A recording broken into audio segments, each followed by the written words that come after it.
दोस्तों आज मैं 2022 की ट्रोल मूवी को एक्सप्लेन करने वाला हूँ। अगर आपको कहानी पसंद आए तो वीडियो को लाइक और कमेंट करके बताना कि आपको वीडियो कैसी लगी। Now let's explain this movie. कहानी की शुरुआत में हम नोरा नाम की लड़की को उसके फादर टोबियस के साथ देखते हैं, जो नॉर्वे के पहाड़ों पर ट्रैकिंग करते हुए पहाड़ के ऊपर जा रहे होते हैं। जहाँ पहुंचने पर टोबियस नोरा को ट्रोल माउंटेन की कहानी बताते हुए कहते हैं कि उसके सामने वाले पहाड़ एक समय में कभी जिंदा भी हुआ करते थे, जिन्हें ट्रोल नाम से जाना जाता था, और ट्रोल रोशनी में बाहर नहीं निकल सकते थे। टोबियस की कहानी के अकॉर्डिंग एक बार ट्रोल की किसी शादी में जब 13 ट्रोल ड्रिंक करके नशे में थे और नशे के कारण उन्हें टाइम का पता नहीं चला, इसीलिए वो छुप नहीं पाए। फिर देखते ही देखते सूरज बाहर आ गया और उसकी रोशनी उन पर पड़ गई, जिससे वो सभी पत्थर के बन गए, जो अब नॉर्वे के पहाड़ों में ही समा चुके हैं। अब नोरा को ये सब कहानियां मन गढ़ंत लगती हैं और वो उन्हें रियल नहीं मानती, क्योंकि उसके सामने वाले पहाड़ों से सिर्फ पहाड़ ही दिख रहे होते हैं। तब टोबियस नोरा से कहता है कि तुम्हें दिल की आंखों से देखना होगा, तब उसे ट्रोल जरूर नजर आएंगे। अब नोरा जैसे ही पहाड़ों को ध्यान से देखती है, तब उसे पहाड़ों में ट्रोल की हल्की सी झलक दिखती है। टोबियस का मानना था कि अगर कोई दिल की आंखों से देखे तो उन्हें बहुत कुछ अलग दिखाई देगा, और इस पहाड़ को देखने पर उन्हें ट्रोल जरूर नजर आएंगे, क्योंकि ट्रोल अपने आप को दुनिया से छुपा कर रखते हैं। असल में ट्रोल्स इंसानों की तरह ही दिखते थे, लेकिन उनका साइज बहुत बड़ा होता था और वो कभी भी इंसानों को नुकसान नहीं पहुंचाते थे। अब हम आगे कुछ साल बाद का सीन देखते हैं। नोरा अब बड़ी हो चुकी थी और वो एक प्रोफेसर होती है। नोरा एक जगह पर अपनी टीम के साथ खुदाई करके किसी कीमती चीज की तलाश में होती है। उन्हें लगता है कि इस जगह पर कुछ खास है, लेकिन काफी खुदाई करने पर भी उन्हें अभी तक कुछ नहीं मिला था और उन्हें यहाँ 6 महीने हो चुके थे। इसीलिए टीम लीडर नोरा को समझाते हुए इस जगह से वापस चलने का कहने लगते हैं, पर नोरा को टोबियस ने सिखाया था कि हमेशा अपने आप पर भरोसा करना चाहिए। नोरा को किसी चीज की परवाह नहीं होती और वो टीम लीडर से थोड़ा और वक्त मांगती है। इसके बाद वो फिर से खुदाई करने लगती है और उसे जमीन में कुछ बड़ी चीज दिखाई देती है, जो कि किसी मॉन्स्टर का स्केलेटन लग रहा था। इधर हम डिवोर के पहाड़ों में कुछ लोगों को बारूद सेट करते हुए देखते हैं। असल में डिवोर के पहाड़ों को तोड़कर रेलवे ट्रैक के लिए एक सुरंग बनाई जा रही थी, इसीलिए वो पहाड़ में ब्लास्ट करके उन्हें तोड़ रहे होते हैं। वहीं सोशल वर्कर पहाड़ों को न तोड़ने का प्रोटेस्ट कर रहे होते हैं।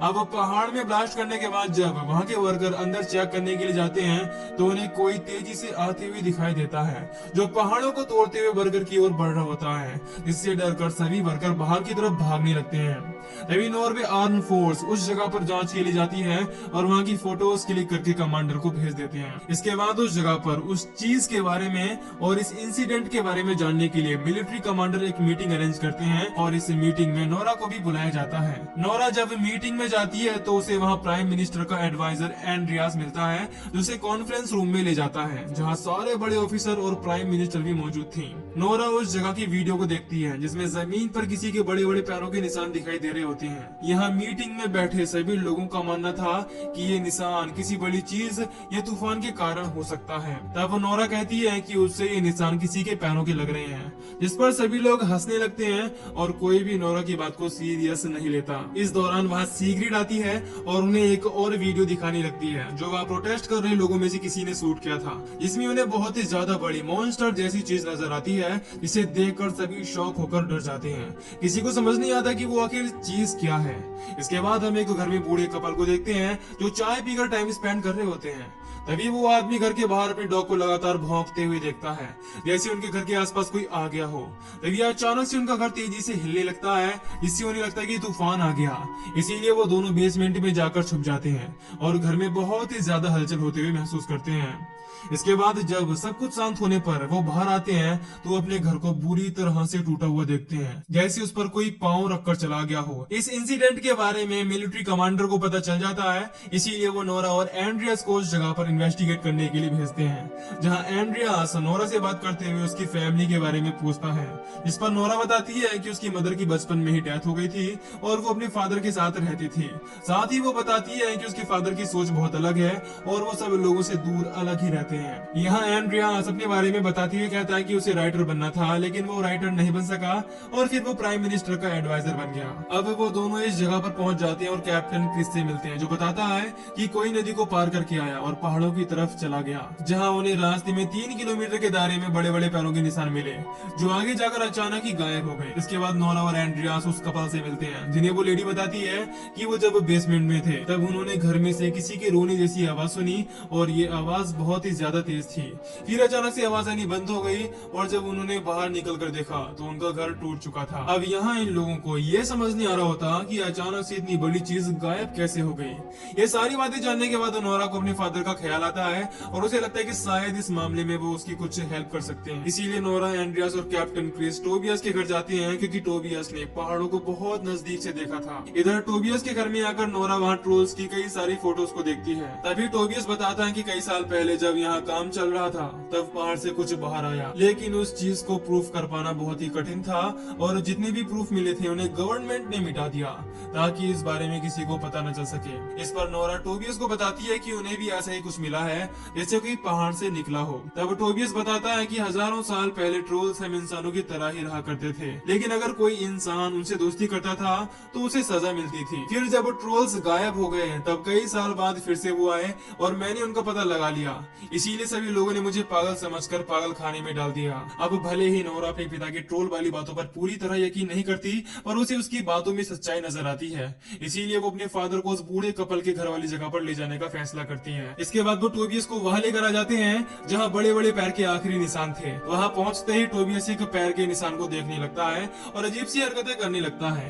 ये सारी हरकतें दूर खड़े नोरा, कैप्टन क्रिस और एंड्रियास देख रहे थे। तो कैप्टन क्रिस और एंड्रियास नोरा को कहते हैं कि शायद उसके फादर की हालत ठीक नहीं है और वो अब ज्यादा ही मेंटली डिस्टर्ब लग रहे हैं। यहाँ नोरा को भी लगता है कि उसके फादर की हालत बहुत खराब है और वो पूरी तरह से अपने आप को कहानियों में खो चुके हैं। इसके बाद नोरा टोबियस के पास आकर उनसे बात करती है और समझाने की कोशिश करने लगती है, जिस दौरान नोरा को अजीब सी स्मेल आने लगती है और अचानक से काले बादल आकर वहाँ अंधेरा कर देते हैं। अब जैसे ही नोरा अपने पीछे मुड़कर देखती है तो उसे पत्थर से एक आंख खुलते हुए दिखाई देती है। असल में ये ट्रोल था जो किसी पत्थर की तरह दिखाई दे रहा था और देखते ही देखते वो खड़ा होने लगता है। इसीलिए कैप्टन क्रिस नोरा और टोबियस को जल्दी से चॉपर में आने का कहते हैं और नोरा टोबियस उस ट्रोल से बचते हुए चॉपर के अंदर आ जाते हैं। इसके बाद वो सभी वहाँ से भागने लगते हैं और ये वीडियो अपने मिलिट्री कैंप में दिखाते हैं। इसे देख प्राइम मिनिस्टर, मिलिट्री कमांडर और बाकी के सभी लोग बहुत शॉक हो जाते हैं। किसी को भी यकीन नहीं होता कि वो चलता फिरता एक पत्थर जैसा इंसान है। अब जैसे ही नोरा और एंड्रियास टोबियस को लेकर कैंप में आते हैं तो वीडियो कॉल पर मिलिट्री कमांडर और प्राइम मिनिस्टर से बात करते हैं, जहां टोबियस अभी भी अपनी ट्रोल वाली स्टोरी पर कायम था, लेकिन कोई भी टोबियस की बात पर यकीन नहीं करता, इसीलिए कमांडर उसे कैंप से बाहर निकालने का कहते हैं।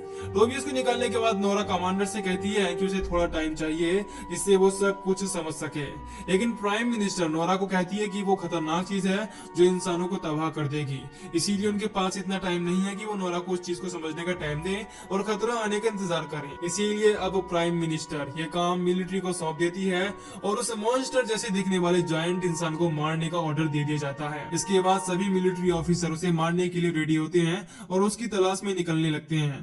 तब नोरा कैप्टन क्रिस के पास जाती है और उसके साथ चलने का कहने लगती है, जिस पर क्रिस नहीं मानता क्योंकि उसे किसी को भी साथ ले जाने की इजाजत नहीं थी, लेकिन नोरा के बार बार रिक्वेस्ट करने पर क्रिस उसकी बात मान जाता है। तो नोरा टोबियस और एंड्रियास को अपने साथ ले जाने लगता है और मिलिट्री ऑफिस से सोल्जर्स को ट्रोल की लोकेशन बताई जाती है, इसीलिए सभी उस लोकेशन पर हथियार और टैंक लेकर पहुंच जाते हैं, जहां जाकर सभी सोल्जर्स तैनात हो जाते हैं और वो सभी उस जगह पर ट्रोल के आने का वेट करते हैं। इसी दौरान टोबियस नोरा के पास आता है और उससे माफी मांगने लगता है क्योंकि वो हमेशा अपने अंदर ही अंदर जिया और नोरा को उसने बिल्कुल भी टाइम नहीं दिया, जिस वजह से नोरा ने अपने फादर की होते हुए भी अनाथ जैसी लाइफ गुजारी है। ये सब सुनकर नोरा अपने फादर से कहती है कि वो अकेली नहीं है और अभी भी उसके फादर उसी के साथ हैं। अब कुछ देर बाद वहाँ ट्रोल आते हुए दिखाई देता है जो आगे न आकर वहीं खड़ा हो जाता है। असल में ट्रोल को अपने आसपास लोगों की होने का एहसास हो गया था। यह कमांडर ट्रोल को देखकर सीधे कैप्टन क्रिस को उस ट्रोल पर अटैक करने का ऑर्डर देते हैं, लेकिन इस अटैक से हुई फायरिंग और ब्लास्ट से ट्रोल को कुछ भी असर नहीं होता और वो बहुत गुस्से में आ जाता है और उन लोगों पर अटैक करने लगता है, जिसमें कई सोल्जर्स मारे जाते हैं। वहीं क्रिस, एंड्रियास, नोरा और टोबियस एक पत्थर के पीछे जाकर छुप जाते हैं। इन लोगों के अलावा उनके साथ एक घायल क्रिश्चियन सोल्जर भी होता है, जिसकी खून की स्मेल ट्रोल को आ जाती है और वो उस सोल्जर को उठाकर खा लेता है। तब टोबियस बताता है कि ट्रोल्स क्रिश्चियन लोगों को पसंद नहीं करते और उनके खून को सूंघकर उन्हें उसका पता चल जाता है। अब टोबियस उस ट्रोल के सामने आ जाता है और उसे शांत करने की कोशिश करते हुए लोगों को ना मारने की रिक्वेस्ट करता है। यह ट्रोल टोबियस की बात को समझ रहा होता है और उसे समझकर शांत भी हो जाता है, लेकिन तभी अचानक कुछ सोल्जर्स ट्रोल पर दोबारा अटैक कर देते हैं और ट्रोल फिर से अपना आपा खो देता है। इसीलिए गुस्से में अगर वो अटैक कर रहे सोल्जर्स को मार देता है। इस दौरान ट्रोल का पैर टोबियस को भी लग जाता है, इससे टोबियस बुरी तरह घायल हो जाता है। वहीं ट्रोल जब देखता है कि उसने टोबियस को मार दिया है तो उसकी आंखें नम हो जाती हैं और उसे उसके लिए बुरा लगता है। इसके बाद वो टोबियस को देखते हुए वहां से चुपचाप निकल जाता है। इधर टोबियस की हालत बहुत खराब हो चुकी थी, इसीलिए मरने से पहले वो नोरा के सामने रॉयल पैलेस का नाम लेते हैं और उनकी डेथ हो जाती है। इससे नोरा बहुत रोने लगती है क्योंकि अब उसकी कोई भी फैमिली नहीं है। वो बहुत दुखी होती है। इसके बाद अगले दिन कैप्टन क्रिस नोरा के पास आकर बताता है कि वो एक हवाई हमला करने वाले हैं, इससे काफी नुकसान हो सकता है। इधर नोरा ट्रोल के बारे में रिसर्च करती है, जिससे उसे पता चलता है कि ट्रोल्स को चर्च की घंटी से बहुत नफरत है और उन्हें घंटी की आवाज अच्छी नहीं लगती थी, इस कारण वो चर्च पर अटैक करके उन्हें तोड़ देते थे। नोरा इन सारी बातों को क्रिस और एंड्रियास को भी बताती है। वो कहती है कि ट्रोल्स को इतने बड़े नुकसान करने के अलावा भी दूसरे तरीके से रोका जा सकता है। इसमें क्रिस भी उसकी बातों में साथ देता है और जब नोरा कमांडर के सामने एक मौका मांगकर ट्रोल को रोकने की बात करती है तो वो भी ट्रोल पर होने वाले हवाई अटैक से सिटी में नुकसान होने की बात पर नोरा को ट्रोल को रोकने के लिए एक मौका दे देते हैं। यहाँ नोरा बताती है कि चर्च की घंटी को चॉपर में बांधकर ट्रोल के आसपास ले जाकर बजाना होगा, जिससे शहर में बिना कोई नुकसान के ट्रोल को रोका जा सकता है। इसके बाद जब चॉपर में घंटी बांधकर उसके पास ले जाया जाता है तो ट्रोल को इन घंटियों से चुभन होने लगती है और घंटी की साउंड को बर्दाश्त नहीं कर पाता। तभी वो बेकाबू हो जाता है और गुस्से में आकर उन सभी घंटियों को तोड़ने के लिए चॉपर पकड़ लेता है और उन्हें तोड़ने लगता है। ट्रोल के अटैक करने के दौरान सिटी में एक बच्ची के ऊपर चॉपर गिरने वाला होता है, जिसे देखकर ट्रोल उस चॉपर को पकड़ लेता है और उस बच्ची की जान बचा लेता है। ये देखकर सभी शौक होते हैं कि उसने उस बच्ची की जान बचा ली। अब यहाँ जब ट्रोल की नजर नोरा पर जाती है तो वो किसी को कुछ बिना कहे वहाँ से चुपचाप चला जाता है। इसके बाद नोरा को इस मिशन से बाहर निकाल दिया जाता है क्योंकि उसका ये आइडिया काम नहीं किया था और ट्रोल एक बार फिर से उनके हाथ से निकल गया। अब प्राइम मिनिस्टर और सभी लोग ये डिसाइड करते हैं कि वो ट्रोल पर मिसाइल से अटैक करके उसे मार देंगे, लेकिन इस अटैक से गवर्नमेंट को बहुत नुकसान होने वाला था। अब उस शहर ओस्लो को खाली करने का ऑर्डर दे दिया जाता है और लोग सिटी से दूर जाने लगते हैं। इसके बाद हम एंड्रियास को देखते हैं जो नोरा को उसके घर पर ड्रॉप करने जाता है, जहाँ नोरा ट्रोल के बारे में ही सोच रही थी कि ट्रोल आखिर अब किस साइड जाने वाला है। तभी नोरा को टोबियस के वर्ड्स याद आते हैं।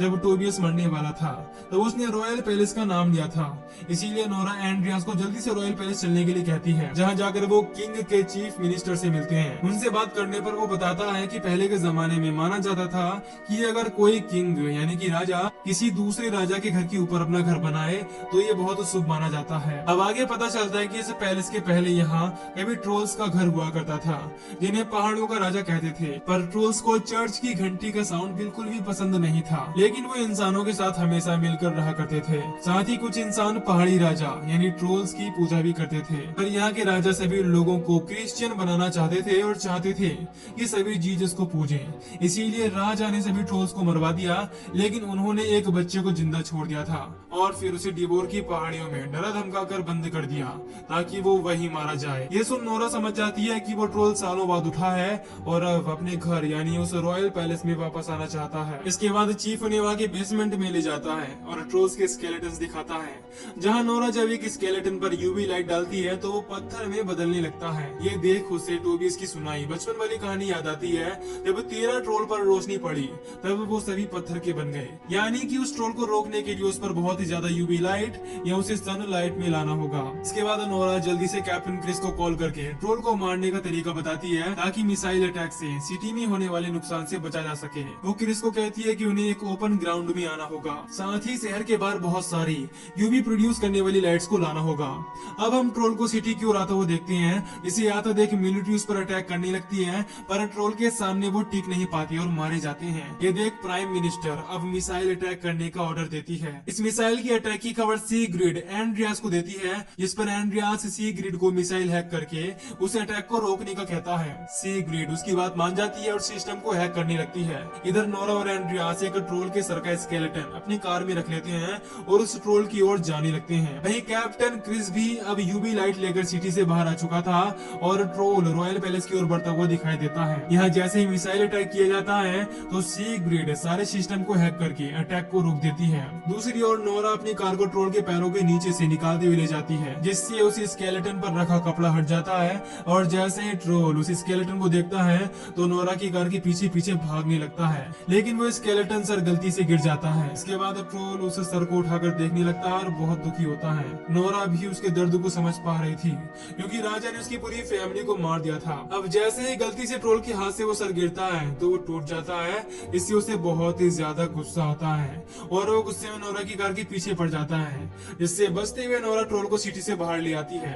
पर जैसे ही वो कार पर अटैक करने वाला होता है तभी नोरा और एंड्रियास कार से कूद जाते हैं। इसके बाद हम ट्रोल को बड़े से ग्राउंड पर देखते हैं जहाँ कैप्टन क्रिस ने कई तरह की यूवी लाइट्स फिक्स की हुई थी। इसी दौरान मिलिट्री कैंप में डिफेंस मिनिस्टर को पता चल जाता है कि सीग्रिड ने मिसाइल सिस्टम को हैक कर लिया है, जिसे वो जल्दी से सही करके फिर से एक्टिवेट कर देते हैं। साथ ही मिसाइल को छोड़ दिया जाता है और जब कमांडर अपने मिलिट्री को उस ग्राउंड पर देखते हैं तो वो मिसाइल के अटैक को रोक देता है, लेकिन डिफेंस मिनिस्टर जबरदस्ती अटैक करने के लिए कहने लगता है और वहाँ तोड़फोड़ करने लगता है। इसे देख सीग्रिड उसके मुंह पर एक पंच मारकर उसे शांत कर देती है। इसके बाद ट्रोल के सामने यूवी लाइट जला दी जाती है, जिसकी रोशनी से ट्रोल का शरीर जलकर फ्रीज होने लगता है। यूवी लाइट से वो दर्द से तड़पने लगता है और चीखने चिल्लाने लगता है। जब नोरा ये सब देखती है तो उसे बहुत बुरा लगता है और वो कहती है कि जिस तरह हम इंसानों को जिंदा रहने का हक है, इसी तरह ट्रोल को भी जिंदा रहने का हक है।